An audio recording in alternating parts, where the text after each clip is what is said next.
Captain file सुरू झालेली आहे. त्याला जी काही पत्र पाठवली होती महिला आयोगाच्या डेसिग्नेशनसह आणि पोलिसांना जे आदेश देऊन ती सुमोटोसह याच्यावर गुन्हे दाखल करून घ्या आणि चाकणकर कशा पद्धतीने या माणसाला पाठीशी घालत होत्या, हे तंत्रमंत्र, काळी जादू, अघोरी विद्या, हा सगळा अंधश्रद्धा निर्मूलन कायद्याचं उल्लंघन करणाऱ्या होत्या. आपल्या सगळ्यांचं स्वागत आहे. माझ्या समवेत पुणे जिल्ह्याचे प्रसिद्धी प्रमुख अनंत घराजी हे उपस्थित आहेत. पत्रकार परिषद कशासाठी आहे हे तेव्हा आपल्याला बऱ्यापैकी कल्पना आहे असेल. ज्या पद्धतीने जगामध्ये एप्स्टीन फाईल गाजत आहे, महाराष्ट्रात कॅप्टन फाईल सुरू झालेली आहे. या कॅप्टन फाईलचे रोज नवनवे खुलासे पुढे येत आहेत. अर्थातच अनेक सेलिब्रिटी, अधिकारी, मंत्री, बड्या राजकीय हस्ती या सगळ्यांची नावे सुद्धा आणि फोटोज पुढे येत आहेत. आम्ही विरोधी बाकावर काम करतो तरी सुद्धा राज्याचे गृहमंत्री देवेंद्र फडणवीसजी यांचे अभिनंदन केले पाहिजे की एक चांगली कारवाई झाली. त्यामुळे गृहमंत्र्यांचे अभिनंदन करत असताना गृहमंत्र्यांकडून आता काही अपेक्षा व्यक्त केल्या जातात. अपेक्षा काय आहे की या सगळ्यांमध्ये महिला आयोगाच्या अध्यक्षा रुपाली चाकणकर यांच्या नावाची चर्चा गेल्या 3 दिवसांपासून सगळीकडे सुरू आहे.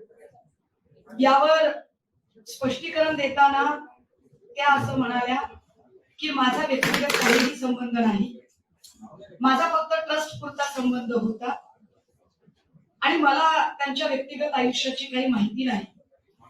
पण मी त्या दिवशीही खबरदार पुढारीचा जो वृत्तसंपादक होता दत्तात्रय खेमनार, या खेमनारची त्याला जी काही पत्र पाठवली होती महिला आयोगाच्या डेसिग्नेशनसह आणि पोलिसांना जे आदेश देऊन ती सुमोटोसह याच्यावर गुन्हे दाखल करून घ्या आणि त्याला दबाव आणला होता आणि तो चाकणकरांनी दबाव आणला होता, याचे सगळे पुरावे आता पुढे आलेले आहेत.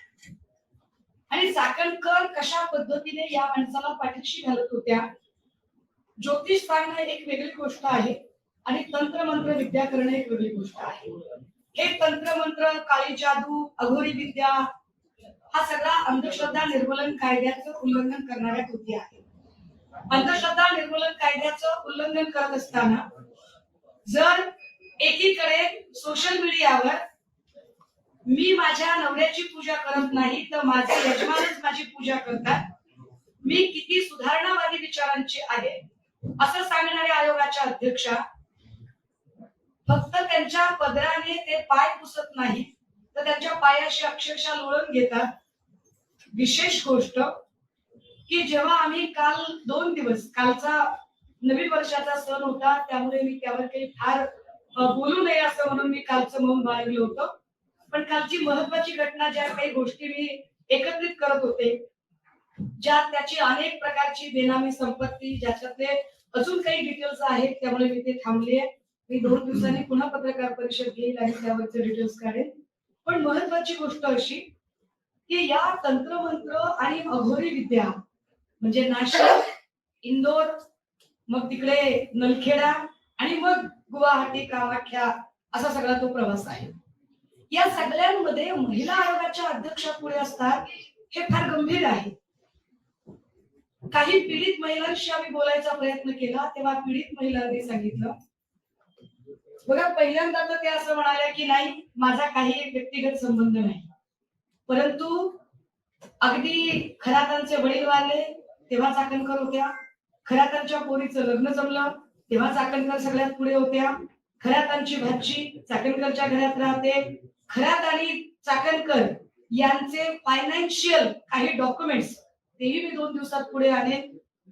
पण या सगळ्यांमध्ये अत्यंत गंभीर आणि धक्कादायक गोष्ट जी मला काल कळली, मी पीडितांचं नाव इथं डिस्क्लोज करू शकत नाही, पण एका पीडितेने सांगितलं की ताई चाकणकर बाई स्वतः तंत्रमंत्र विद्या करायच्या, त्या तंत्रमंत्र विद्या कशा करताय तर एक फोटो मी आपल्याला दाखवला पाहिजे. तसं तर खूप फोटो आहे, पण जो ठळक फोटो आहे तो त्याची तारीख सह दाखवते आणि मग पुन्हा पुढे हा फोटो सगळ्यांनी बघितला. आपण सगळ्यांनी हा फोटो सगळ्यांनी बघितला.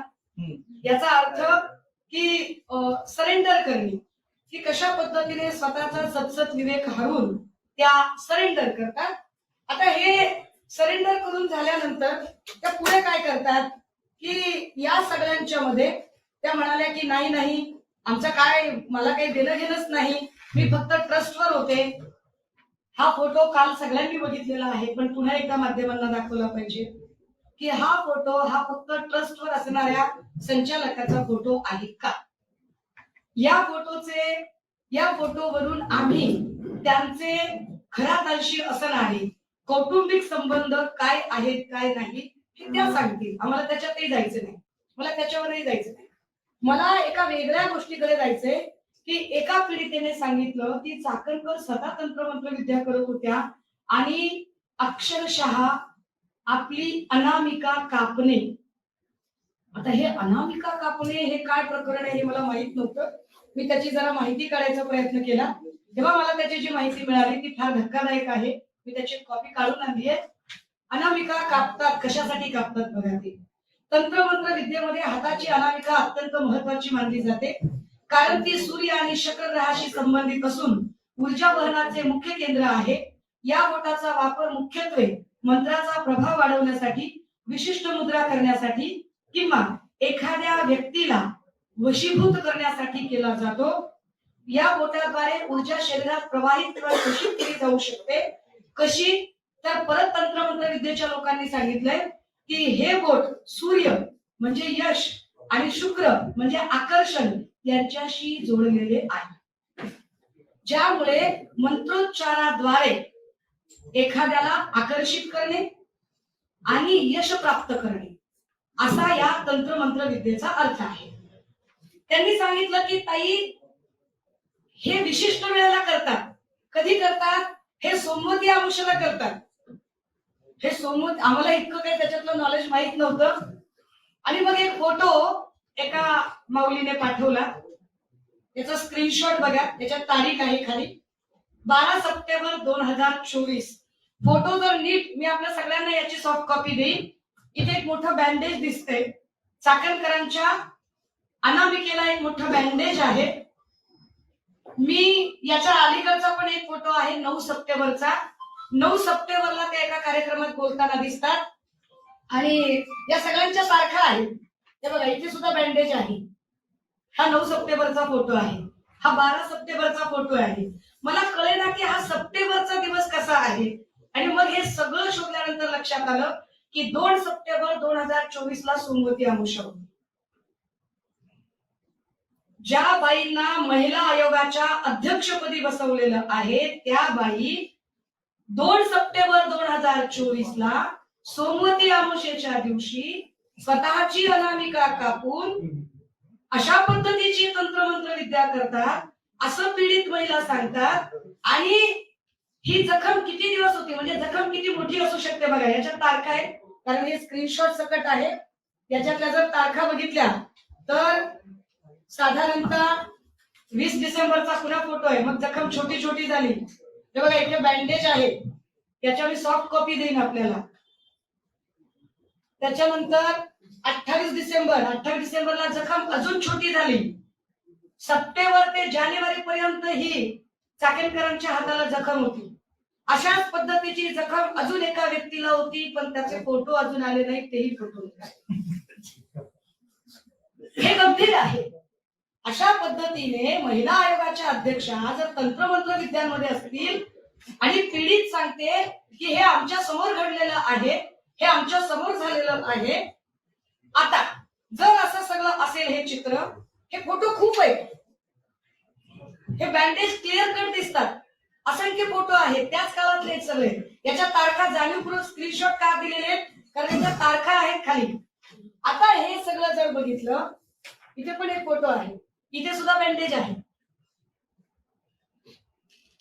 आता आमचं असं म्हणणं आहे की ज्याला प्राईम फेज मध्ये क्रिमिनल कॉन्स्पिरन्सीचा भाग म्हटलं जातं, एखादा गुन्हा करताना त्याच्यातला सक्रिय सहभाग. चाकणकर बाई यांना सगळ्या गुन्ह्यांची माहिती होती हे खबरदार पुढारीच्या वृत्तसंपादकाने स्पष्ट केलं. चाकणकर बाईंनी सुमोटो दाखल करण्याचे आदेश दिले होते. चाकणकर बाईंनी अगदी खरा त्यांचा जो पीए ज्याने त्या बाईंना ब्लॅकमेल करायचा प्रयत्न केला होता त्याच्याही संबंधाने स्वतःचा सक्रिय सहभाग नोंदवला होता. 1 वर्षापासून हे सगळं चाललं होतं. पोलिसांनी 10 दिवसाचा सर्व्हिलन्स लावला होता. आता जर एवढा सगळा सक्रिय सहभाग जर चाकणकरांचा तिथे दिसत असेल तर या पत्रकार परिषदेच्या माध्यमातून माझी पहिली मागणी असेल की चाकणकर यांना तातडीने अटक केली पाहिजे. दुसरी मागणी काय आमची, चाकणकरांची ज्याला आपण कन्फ्रंटल एन्क्वायरी म्हणतो, समोरासमोर बसतो, ती कन्फ्रंटल एन्क्वायरी ती झाली पाहिजे. तिसरं, चाकणकरांची नार्को टेस्ट झाली पाहिजे. कारण प्रश्न अनेक महिलांच्या इब्रतीचा प्रश्न आहे. अनेक महिलांचं लैंगिक शोषण झालेलं आहे आणि अशा पद्धतीने जर तंत्रमंत्र विद्येमध्ये जर स्वतः चाकणकर गुंतलेले आहेत असं पीडित सांगत असतील आणि त्याचे असे धक्कादायक फोटो जर येत असतील तर चाकणकरांची नार्को टेस्ट होणं गरजेचं आहे.